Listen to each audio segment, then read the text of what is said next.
দেশবাসীৰ বাবে এটা সুখবৰ কেইবা দশক পাছত ভাৰতৰ ভূমিত জন্ম লাভ 4টা চিতাবাঘৰ পোৱালিৰ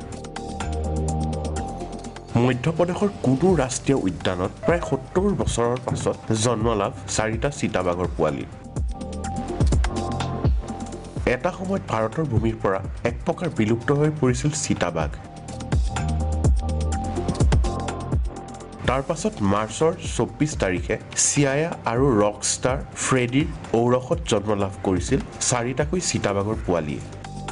উল্লেখযোগ্য যে কিছুদিন পূৰ্বেই বিক্কৰ সংক্ৰমণত মৃত্যুবৰণ কৰিছিল আন এটা চিতাবাঘে আৰু তাৰ পাছতেই চিতা পোৱালিকেইটাৰ জন্মই আশাৰ সঞ্চাৰ কৰিছিল সমগ্ৰ দেশত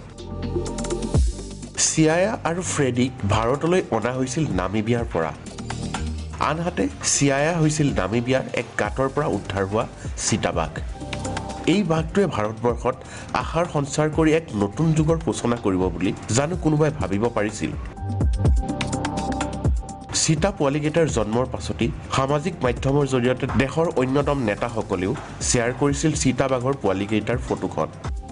প্ৰধানমন্ত্ৰী মোদীৰ ভাষ্য অনুসৰি এয়া দেশৰ বাবে এক অন্যতম সুখৰ মুহূৰ্ত